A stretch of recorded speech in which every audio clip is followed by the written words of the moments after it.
Review for Sling Blade, 1996. Written, directed by Billy Bob Thornton, and starring. So Karl Childers, a simple man hospitalized since his childhood murder of his mother and her lover, is released to start a new life in a small town.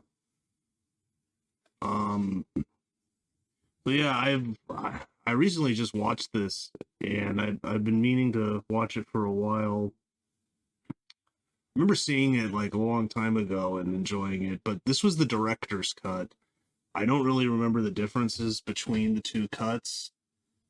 But I'm just speaking for the director's cut right now. So, I think this is a great movie. Like, I thought it was quite powerful, actually. Just pretty much everything. I don't really have many complaints. Billy Bob Thornton, he's an actor I've always liked. You know, he's a very interesting actor because he's in like Armageddon, like a huge blockbuster Michael Bay movie, and then he does movies like this too, which he wrote and directed, and was nominated Best Actor and won Best Writing screenplay based on material previously produced or published. Oh, okay, so it's based on a book, I guess, probably. But it's such a good movie. Like the character, he's a man of few words. But there's just something so likable about the guy. Because I think you can tell that, you know, he's maybe slow. And what he did with his, why he's in the mental institution is kind of shady. You know, he shouldn't have done that. It sounds like he had a really messed up childhood, though. I mean, they even show it in the movie. He lived in like a shed, and then they dug like a little pit for him to sleep in. So he's like sleeping in dirt, and he's living in a shed. And his father probably seems like an alcoholic, abusive. And then he basically walks in on his mom and this kid from his school, and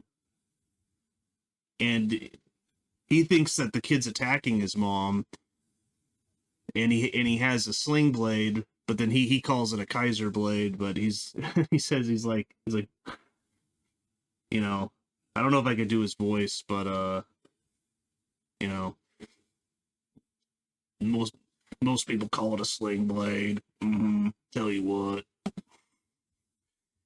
And then he attacks the kid because the kid's like a violent, crazy kid that he does not like. And he kills the kid, and then the mom gets really angry, and she's like, why'd you do that? So yeah, the mother's lover. Then he gets angry at her and he kills her too. Because it seems like he respects his dad because, you know, he's a hard worker and stuff. But he doesn't seem like a good guy either. So that's pretty much the setup for the movie. He gets out. And when he's in there, J.T. Walsh is in there, one of my other favorite actors of all time.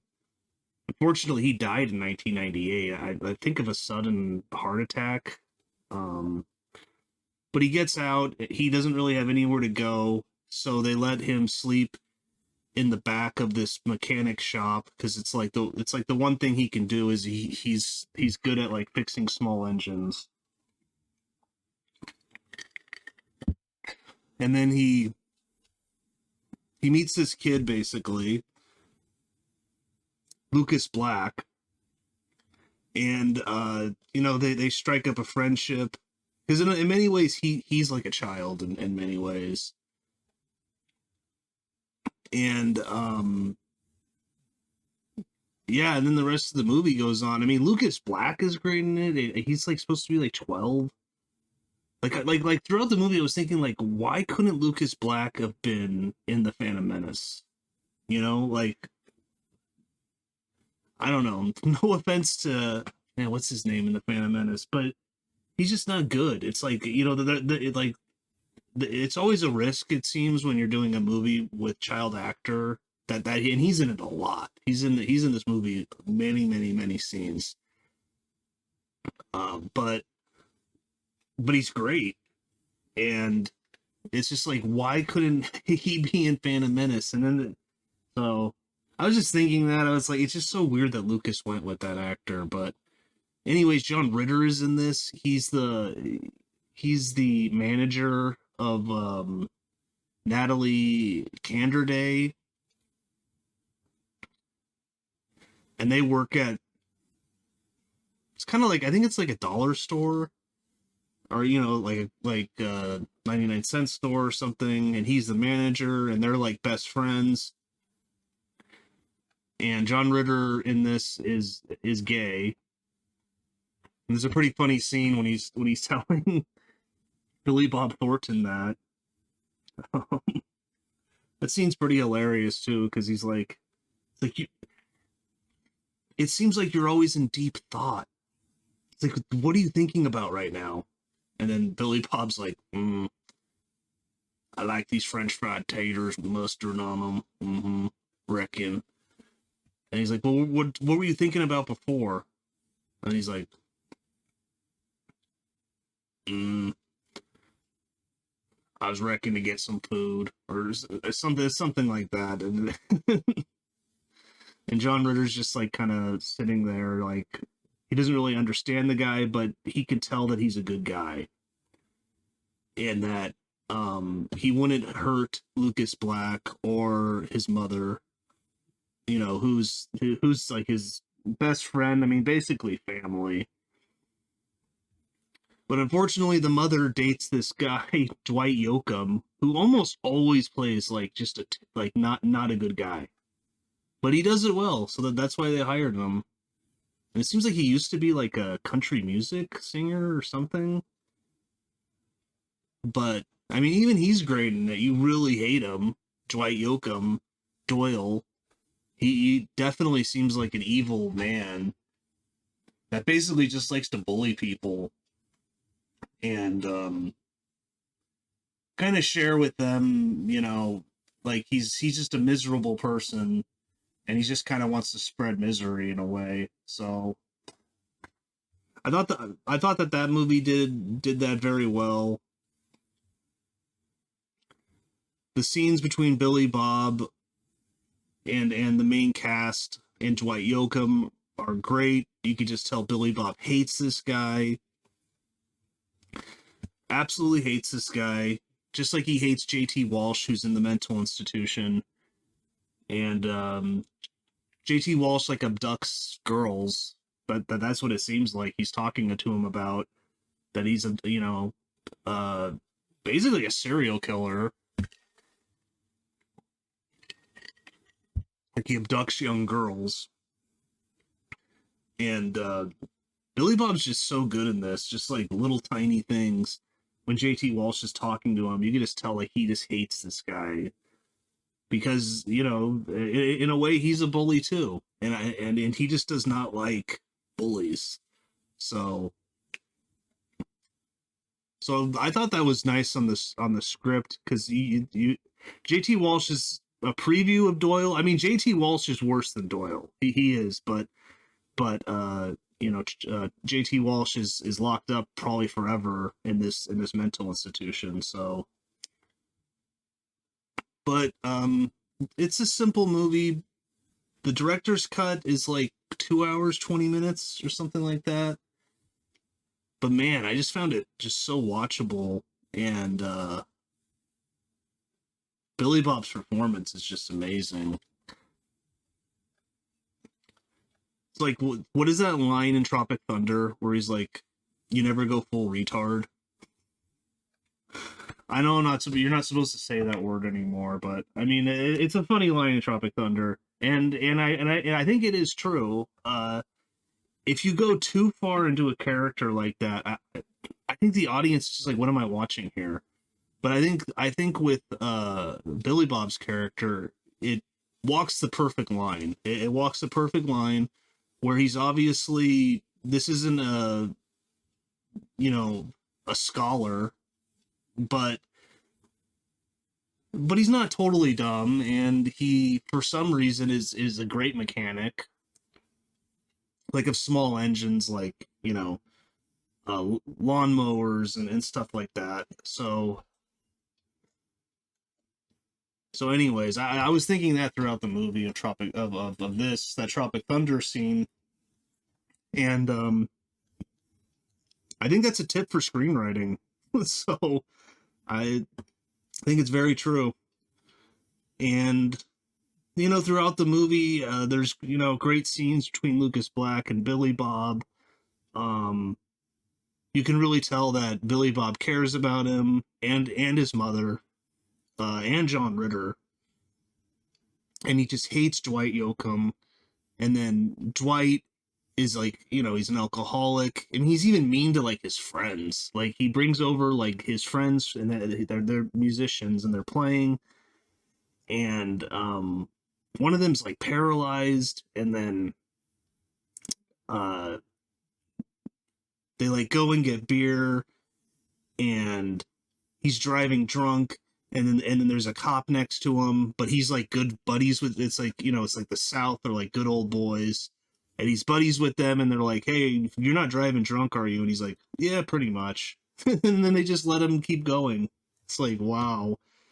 And then he's like, hey, you want to race? And but anyways, they have this guy, and he's paralyzed, and he has this huge truck, and they put him in the back, and he's just kind of slamming around the back, like, you know, he's and then later when they're in the house, they're all drunk, and they're kind of complaining that their band isn't getting anywhere. It's not going, you know, they need to practice more.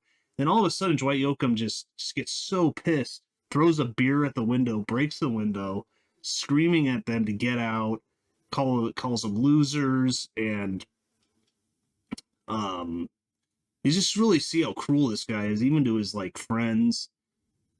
Mickey Jones is in this, who's in Total Recall, Starman, Vacation. Unfortunately, died a couple years ago. World's End. He's always a nice actor to see when he pops up. And then, yeah, when he's screaming at his friends, the guy in the wheelchair is like, this isn't right. He almost starts attacking him, like, you know, pushing him into the door. It's like, so he's even like, you know, mean to paralyzed people, like, violently. So you truly hate this guy. And then and it's just sad because like the father's dead, and Natalie Canderay is like, you know, sometimes he makes me happy, but you know, he's, you know, she knows he's not a good man, and he's so mean to Lucas Black in this, her son. um and then at the end of the movie, he basically says like, I'm gonna be around more. I think he's kind of implies like we're gonna get married, and he says to Lucas Black when the mother isn't around, like, he's like, I don't like you, but like you have to pretend to like me because I'm gonna be your father, but not really, because I don't like you at all, and but you better show me respect, and you speak when spoken to. And and then Billy Bob, who's staying at their place, like in he moves to Lucas Black's home and sleeps out in the shed. And he says to him, you know, you got to get out of here. And you could just tell Billy Bob is not gonna take this. And then Natalie Canderay is like, uh, she says that Dwight said to him, "If you ever leave me, I'll kill you." So she's like stuck because she can't stand up to him. And John Ritter is a really good guy in this, but his character's kind of a coward a little bit, you know, just a little bit, but because he can't really stand up to him. because he knows that Doyle would just, beat him up. So really, there's only Billy Bob to stand up to him. And even Billy Bob says to Lucas, like, well, I don't want to fight him. Like he'll beat me up. But, at the end of the movie, he's sharpening. It's not a sling blade though. He's sharpening a like a lawnmower blade because he works at a shop with lawnmowers. And then that scene's crazy too, because he just walks in there and the guy's sitting by himself. And earlier, he had this really good scene with John Ritter where he makes him promise that Lucas Black and the mother will stay with him tonight because he's like, Doyle's in one of his moods. He's drunk. He ain't no good. He's like, tonight he's going to be extra violent. I can just tell. So John Ritter promises him that they'll stay there because he's going to kill him tonight. He's going to kill Dwight or Doyle. And then he just walks in the room and he sits down. And then Doyle's just being his terrible self, like always. And then Billy Bob says to him, he's like, so he's like, how do you get the police down here? And he's like, what? He's like, what do you do if you want the cops down here? And then he tells him to dial 911. And he's like, hey, what are you doing with that blade? And then Billy Bob's like, I aim to kill you with it. And then the guy's just like, yeah, right. And then he stands up and he kills him, just like the other people he killed. And he calls the cops. He sits down. They have some biscuits. He's eating the biscuits. He likes putting mustard on the biscuits. And then he goes back to the mental institution. So, where then he tells J.T. Walsh, who tries to talk to him again, and he's like, don't ever talk to me again. Like, he's like, I reckon you're an evil man. So, just a great movie. It's like you really miss actors like John Ritter. Because, man, he's such a good actor. And, the guy died when he was like 53. He wasn't even that old. Like, just sucks. Apparently, he just like kind of collapsed on set, and then they took him to the hospital, and something was wrong with his heart, and then he died. It's like, man. Like, I really think, like, I don't know, it seems like we don't really have actors like that anymore. I don't know. Maybe I'm wrong about, like, younger actors, but where are the new John Ritters? Where are the new J.T. Walshes? He's dead too. Where are the new Billy Bob Thorntons? I just don't know if they're out there. Robert Duvall's in this as Carl, Billy Bob's father. He's in like one scene and he's very mean to him. Billy Bob comes over and he tries to say he'll mow his grass, but he hates him, which is somewhat understandable. But it is your son. But yeah. Anyways, it's just a great movie. Check it out if you haven't seen it. I think it's pretty obvious what's going to happen to Dwight.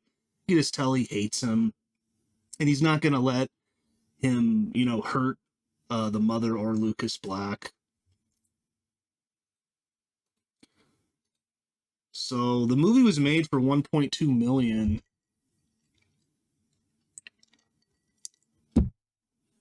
But its box office was, this is on Wikipedia, 34 million, 0.1. So wow, huge success. I can see why. Great drama. It's kind of funny too. There's a lot of funny scenes. Because Billy Bob is such an odd character. So Roger Ebert gives it 3.5 stars out of 4. I'd agree with that. Sling Blade begins with a remarkable monologue delivered straight to the camera. A man with a raspy voice and an overshot jaw and a lot of pain in his eyes.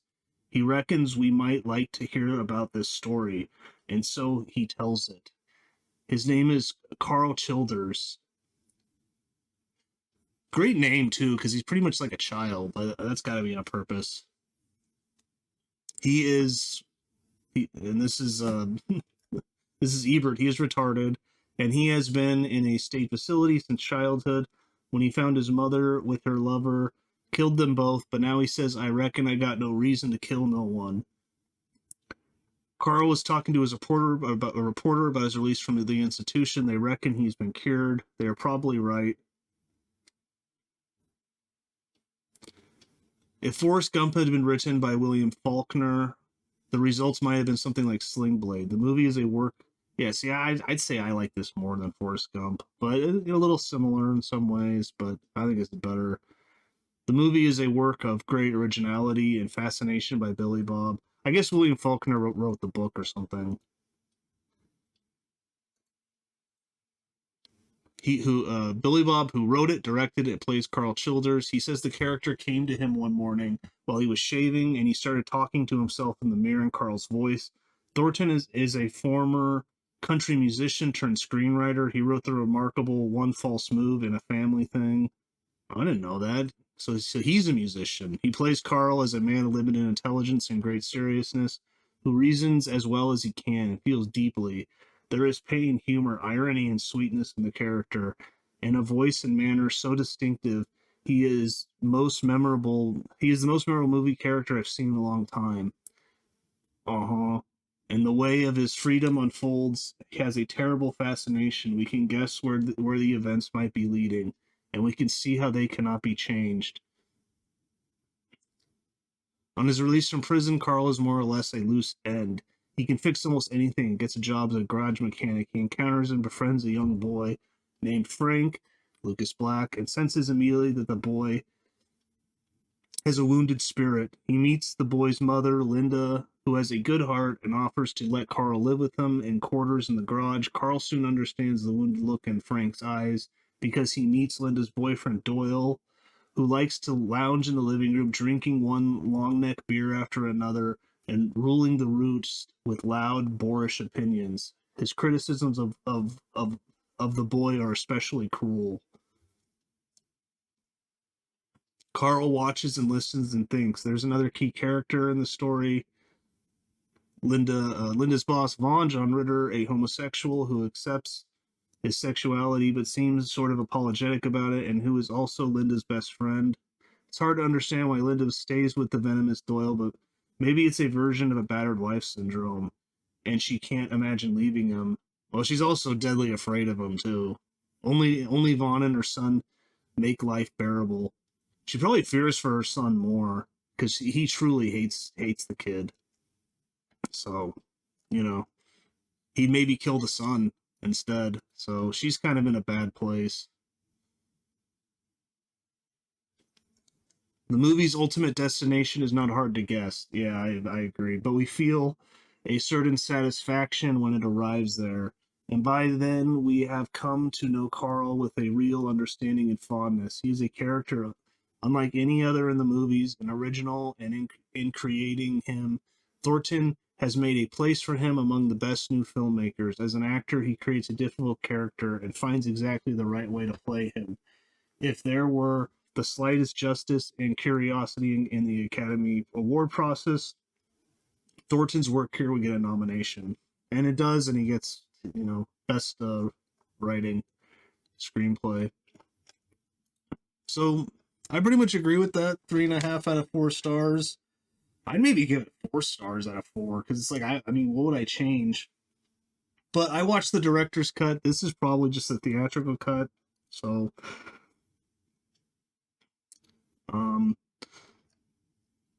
but yeah, I think it's a great movie. If you haven't seen it, check it out. Spoilers, but I really don't think it spoils anything because I think it's pretty obvious after a while. Like, he's not going to let this stand with Doyle. So, but yeah, Sling Blade, 1996, Billy Bob Thornton, an amazing movie. So, but that's about it. If you could do me a favor, smash that like button. That'd be great. Really helps the channel. Like, comment, subscribe, and see you next time.